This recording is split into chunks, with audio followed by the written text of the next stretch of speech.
Of the zeros ಅಂತ ಕೊಟ್ಟಾಗ one ಅಂತ ಕೊಟ್ಟಾಗ ಎಲ್ಲಾದರೂ ಇನ್ನೂ ಎರಡು ಝೀರೋಸ್ ಬಂದಿದೆಯಾ? ಕೊಟ್ಟಿದ್ದಾರೆ, ಒಂದು ಫಾರ್ಮುಲಾ ಕಲ್ತಿದ್ದೀವಿ ನಾವು ಈಗ ತಾನೇ ಅಲ್ವಾ.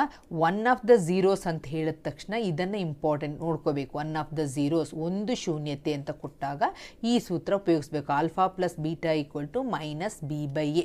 ಇದನ್ನು ಹೇಗೆ ಮಾಡೋದು ಅಂತ ಹೇಳೋದಕ್ಕಿಂತ ಮೊದಲು ನಾನು ಈ ಲೆಕ್ಕನ ಫಸ್ಟ್ ಹೇಳ್ಕೊಟ್ಟಿರ್ಬೇಕು ನಿಮಗೆ. ಈಗ A X square plus B X plus C ಇದು ಎಂಥ ಪಾಲಿನಾಮಿಯಲ್? ಕ್ವಾಡ್ರಾಟಿಕ್ ಪಾಲಿನಾಮಿಯಲ್ ಅಥವಾ ವರ್ಗ ಬಹುಪದೋಕ್ತಿ ಅಲ್ವಾ, ವರ್ಗ ಬಹುಪದೋಕ್ತಿ. ಇದು ಆದರ್ಶ ರೂಪ. ಇದೇ ಥರದ್ದು ಇನ್ನೊಂದನ್ನು ಬರ್ಕೊಳ್ತಾ ಇದ್ದೀನಿ ನೋಡಿ. 2x square 3x plus 4. ನೋಡಿ ಮಕ್ಕಳೇ, ಇಲ್ಲಿ ಎ ಅಂತ ಹೇಳಿದ್ರೆ ಲಾಸ್ಟ್ ಕ್ಲಾಸಲ್ಲಿ ಕಲ್ತಿದ್ದೀರಾ. ಎ ಅಂತ ಹೇಳಿದ್ರೆ ಏನು ಅಂತ ಹೇಳಿದ್ರೆ 2, ಬಿ ಅಂದರೆ 3, ಸಿ ವ್ಯಾಲ್ಯೂ ಎಷ್ಟಾಗುತ್ತೆ? 4 ಆಗುತ್ತೆ. ಸೊ ಎ ಅಂದರೆ ಎಷ್ಟು ಅಂತ ಬರೀತೀರಾ? 2 ಅಂತ ಬರೀತೀರಾ. ಬಿ ಅಂದರೆ ಎಷ್ಟು ಬರೀತೀರಾ? 3 ಅಂತ ಬರೀತೀರಾ. ಸಿ ಅಂದರೆ 4. ಇಲ್ಲೇನು alpha plus beta equal to ನನಗೇನು ಫಾರ್ಮುಲಾ ಗೊತ್ತಿದೆ? Minus B by A. ಇದನ್ನು ಮಾಡಲಿಕ್ಕೆ ಗೊತ್ತಿರಬೇಕು. Alpha plus beta equal to minus B by A. So formula B ಅಂತ ಹೇಳಿದ ತಕ್ಷಣ ಏನು ಬರೀತೀರಾ? ಇಲ್ಲಿ ಬಿ ವ್ಯಾಲ್ಯೂ ಎಷ್ಟಿದೆ? ಇಲ್ಲಿ 3 ಇದೆ. ಈ ಫಾರ್ಮುಲಾದಲ್ಲಿ ಮೈನಸ್ ಇದೆ, ಸೊ ನೀವು ಮೈನಸನ್ನು ಇಲ್ಲೇ ಬರಿಬೇಕು. ಇಲ್ಲಿ 3 ಬೈ ಎ ಅಂತ ಹೇಳಿದ್ರೆ 2 ಅಂತ ಬರೀತೀರಾ. ಓಕೆನಾ.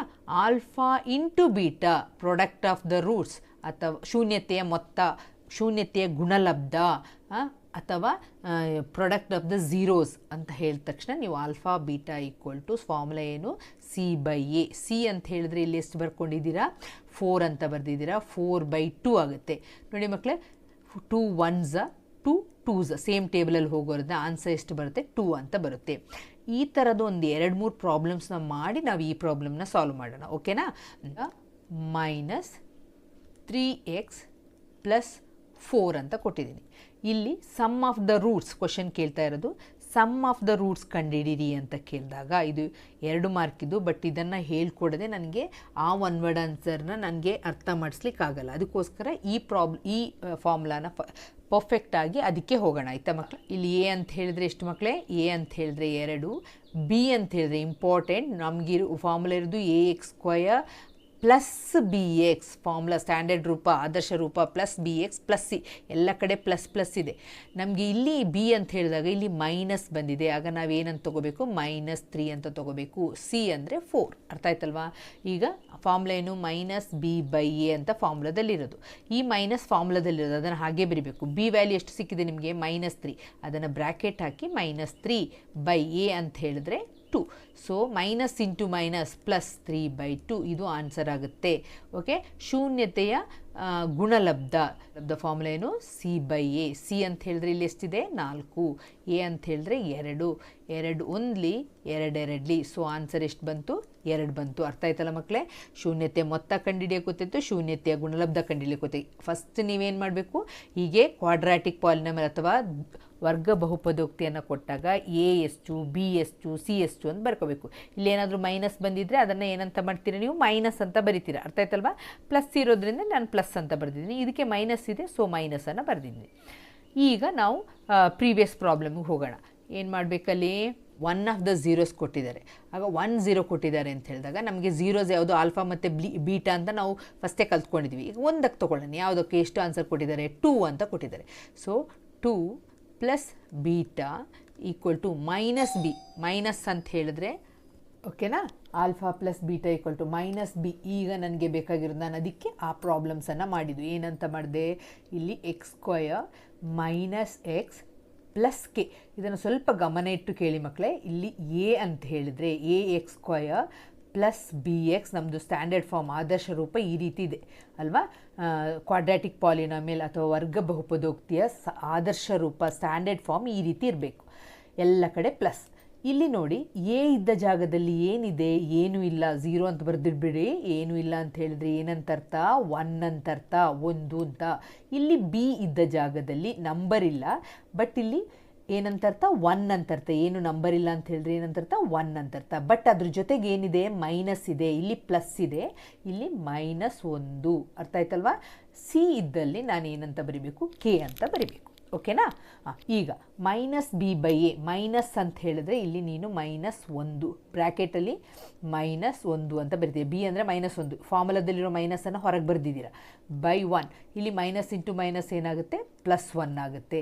ಆಗ 2 ಪ್ಲಸ್ ಬೀಟಾ, ಅವ್ರು ಕೊಟ್ಟಿದ್ದಾರೆ ನಮಗೆ 2 ಅಂತ ಹೇಳೋದು. ಬೀಟಾ ಈಕ್ವಲ್ ಟು ಆನ್ಸರ್ ಎಷ್ಟು ಬಂದಿದೆ ನಮಗೆ 1. ಆಗ ಬೀಟಾ ಈಕ್ವಲ್ ಟು 1, ಈ 1ಅನ್ನು ಹಾಗೆ ಬರೆದಿದ್ದೀನಿ. ಈ 2ಅನ್ನು ಈಚೆ ತಗೊಂಡೋದಾಗ -2 ಆಗುತ್ತೆ. ಆಗ ನಮಗೆ ಬೀಟಾ ಈಕ್ವಲ್ ಟು ಎಷ್ಟಾಯಿತು, 2ರಿಂದ 1 ಹೋದರೆ ಎಷ್ಟಾಗುತ್ತೆ, -1 ಆಗುತ್ತೆ. -1 ಅಂತ ಬಂತು. ಅರ್ಥ ಆಯ್ತಲ್ಲ. ಬೀಟಾ ಇಂಟು ಬೀಟಾ ಅಲ್ವಾ, alpha into beta equal to C by A. ನಿಮಗಿದು ಗೊತ್ತಿದೆ ಅಲ್ವಾ. ಇದನ್ನು ಕಂಡಿಟ್ಕೊಂಡು alpha into beta equal to C by A. Alpha into beta ಅಂತ ಹೇಳಿದ್ರೆ ಏನು, ಆಲ್ಫಾ ಎಷ್ಟು ಕೊಟ್ಟಿದ್ದಾರೆ ಅವರು, 2 ಅಂತ ಕೊಟ್ಟಿದ್ದಾರೆ. ಬೀಟಾ ನೀವು ಈಗಲೇ ಕಂಡುಹಿಡಿದಿದ್ದೀರಿ, ಎಷ್ಟು ಕೊಟ್ಟಿದ್ದಾರೆ, -1 ಅಂತ ಕೊಟ್ಟಿದ್ದೀರಾ. ಈಕ್ವಲ್ ಟು ಸಿ ಅಂತ ಹೇಳಿದ್ರೆ ಎಷ್ಟು, ಕೆ. ಸಿ ಇದ್ದ ಜಾಗದಲ್ಲಿ ಎಷ್ಟು ಬರೀಬೇಕು ನಾವು, ಕೆ. ಎ ಇದ್ದಲ್ಲಿ 1 ಇರ್ತದೆ, 1. ಈಗ 2 ಇಂಟು -1 2 -2 ಆಗುತ್ತೆ. ಮೈನಸ್ ಇಂಟು ಇಲ್ಲಿ ಏನಿಲ್ಲ ಅಂದರೆ plus, minus into plus -2 equal to K. ಇದು ಆನ್ಸರ್ ಕೆ ವ್ಯಾಲ್ಯೂ ಎಷ್ಟಾಗುತ್ತೆ ಮಕ್ಕಳೇ, -2 ಆಗುತ್ತೆ. ಅರ್ಥ ಆಯ್ತಲ್ವಾ, ಈಸಿ ಇದೆಯಲ್ವಾ. ಈ ಥರದ್ದು ಒಂದು 2 ಪ್ರಾಬ್ಲಮ್ಸನ್ನು ಸೇಮ್ ಇದೇ ಥರ, ಓಕೆ, 2 ಪ್ರಾಬ್ಲಮ್ಸನ್ನು ಮಾಡೋತ್ತಿಗೆ ನಿಮಗೆ ಈಸಿಯಾಗಿ ಅರ್ಥ ಆಗುತ್ತೆ. ನಂಬರ್ಸ್ನ ಮಾತ್ರ ಚೇಂಜ್ ಮಾಡ್ಕೊಳ್ಳೋಣ. If one of the zeros of the following same ಇದೆ ಈಸ್ 5, ಅಲ್ಲಿ 2 ಅಂತಿದ್ದಲ್ಲಿ ನಾನೇನು ಮಾಡ್ತಾ ಇದ್ದೀನಿ, ಇಲ್ಲಿ 5 ಅಂತ ಹಾಕ್ತಾ ಇದ್ದೀನಿ ಅಷ್ಟೇ. ನಿಮಗೆ ಇಷ್ಟ ಬಂದಿದ್ದನ್ನ ಹಾಕ್ಕೊಳ್ಬೋದು ಮಕ್ಕಳೇ. ಹಾಗೆ ಪ್ರಾಕ್ಟೀಸ್ ಮಾಡಲಿಕ್ಕೋಸ್ಕರ ಇದು. ನಿಮಗೆ ಗೊತ್ತು alpha plus beta equal to -b by A. ಇಲ್ಲಿ 1 5 plus beta equal to B ಅಂತ ಹೇಳಿದ್ರೆ ಮೈನಸ್, ಬಿ ಅಂತ ಹೇಳಿದ್ರೆ ಇಲ್ಲಿ 1 ಬೈ ಎ ಅಂತ ಹೇಳಿದ್ರೆ 1. ಆಗ ಮೈನಸ್ ಇರೋದ್ರಿಂದ -1/1 ಆನ್ಸರ್ ಏನು ಬರುತ್ತೆ, -1 ಬರ್ತದೆ. ಈಗ ಇಲ್ಲಿ 5 ಇರೋದು ಈಚೆ ಬಂದಾಗ ಏನಾಗುತ್ತೆ, -5 ಆಗುತ್ತೆ. ಆಗ ಬೀಟಾದ ವ್ಯಾಲ್ಯೂ ಎಷ್ಟಾಗುತ್ತೆ, -6 ಆಗುತ್ತೆ. Alpha into beta equal to C by A. C by A ಅಂದರೆ ಆಲ್ಫಾ ಅಂದರೆ ಅವ್ರು ಕೊಟ್ಟಿದ್ದಾರೆ 5 ಅಂತ ಅದನ್ನು ಹಾಕ್ತೀರಾ. ಇಂಟು ಬೀಟಾ ನಾವು ಕಂಡುಹಿಡಿದಿದ್ದೀವಿ -6 ಈಕ್ವಲ್ ಟು ಕೆ ಬೈ, ಯಾಕೆಂದರೆ ಸಿ ಬೈ ಎ ಅಂತ ನಮ್ಗೆ ಗೊತ್ತಿದೆ. ಆಗ ಕೆ/1 ಅಂತ ಬರೀತೀರಿ. ಎ ಅಂತ ಹೇಳಿದ್ರೆ 1. ಆಗ minus into plus minus, 5 6 5 6 30, K value ಎಷ್ಟಾಗುತ್ತೆ, 30 ಆಗುತ್ತೆ. ಅದೇ ಥರ ಈ 5 ಬದಲಿಗೆ, ಅಥವಾ ಇದನ್ನು x² minus 2x plus K ಅಂತ ತೊಗೊಳ್ಳಿ. ಓಕೆನಾ. ಈಗ alpha plus beta same is, ಇದು ಇರಬೇಕಲ್ಲ, ನಂಬರ್ 1 ಆಫ್ ದ 0 ಕೊಡಬೇಕಲ್ಲ. 1 ಆಫ್ ದ 0 ನೀವು 6 ಅಂತ ತೊಗೊಳ್ಳಿ. ಆಗ alpha plus beta equal to -b by E. ಇಲ್ಲಿ ಮೈನಸ್ ಅಂತ ಹೇಳಿದ್ರೆ ಮೈನಸ್ ಫಾರ್ಮುಲಾದಲ್ಲಿರೋದು, ಬಿ ಅಂತ ಹೇಳಿದ್ರೆ -2 ಬೈ ಎ ಅಂತ ಹೇಳಿದ್ರೆ 1. ಮೈನಸ್ ಇಂಟು ಮೈನಸ್ ಏನಾಗುತ್ತೆ, +2 ಆಗುತ್ತೆ. ಆಲ್ಫಾ ಅಂತ ಹೇಳೋದು 6 ಪ್ಲಸ್ ಬೀಟಾ ಈಕ್ವಲ್ ಟು 2 ಆಯಿತು. ಆಗ ಬೀಟಾ ಈಕ್ವಲ್ ಟು 2, ಇದೀಚೆ ಬಂದಾಗ -6 ಆಗುತ್ತೆ. ಆಗ ಆನ್ಸರ್ ಏನು ಬಂತು, -4 ಬಂತು. ಬೀಟಾ ಅಂದರೆ -4. ಈಗ alpha into B, product of the roots, ಗುಣಲಬ್ಧ ಅಲ್ವಾ, ಶೂನ್ಯತೆಯ ಗುಣಲಬ್ಧ equal to C by A. ಇದು ಪರ್ಫೆಕ್ಟಾಗಿ ಕಲ್ತಿರ್ಬೇಕೇನು, ಶೂನ್ಯತೆಯ ಮೊತ್ತ, ಶೂನ್ಯತೆಯ ಗುಣಲಬ್ಧ. ಇದು ಕರೆಕ್ಟಾಗಿ sum of the zeros, product of the zeros, -b by A, C by A. ಇಷ್ಟನ್ನು ಪರ್ಫೆಕ್ಟಾಗಿ ಕಲ್ತಿರ್ಬೇಕು. ಈಗ ಆಲ್ಫಾ ಅಂತ ಹೇಳಿದ್ರೆ ನೀವು ಅವ್ರು ಕೊಟ್ಟಿದ್ದಾರೆ ಏನಂತ 6 ಅಂತ. ಬೀಟಾ ನೀವು ಕಂಡುಹಿಡಿದ್ರಿ -6 equal to K value 1, K ಅಂತಲೇ ಬರೀತಾರೆ. ಕೆ ಬೈ ಎ ಅಂತ ಹೇಳಿದ್ರೆ 1. ಸೊ 6 ಎಷ್ಟಾಗುತ್ತೆ, -24, ಕೆ ವ್ಯಾಲ್ಯೂ 24. ಈ ರೀತಿ ನೀವು ನಿಮ್ಗೆ ಇಷ್ಟ ಆಗಿರುವಂತಹ 2-3 ಲೆಕ್ಕಗಳನ್ನ ಹಾಕಿ ಪ್ರಾಕ್ಟೀಸ್ ಮಾಡಿ. ಓಕೆ, ಇದು 1 ಟೈಪ್ ಆಫ್ ಪ್ರಾಬ್ಲಮ್ ಬರ್ತದೆ. ನೆಕ್ಸ್ಟ್ ಬರುವಂತಹ ಪ್ರಾಬ್ಲಮ್ಮು ಕ್ವಶನ್. ಓಕೆ, ಈಗ ಅಲ್ಲಿ ಏನು ಕೊಟ್ಟಿದ್ದಾರೆ, ಸಮ್ ಆಫ್ ದ ಝೀರೋಸ್. ಇದು ಇಂಪಾರ್ಟೆಂಟ್ ಮಕ್ಕಳೇ, ಇದನ್ನು 2 ಸಲ ಓದ್ಕೋಬೇಕು. Sum of the zeros of the polynomial ಯಾವುದು ಇದು, is equal to the product of the zeros of polynomial.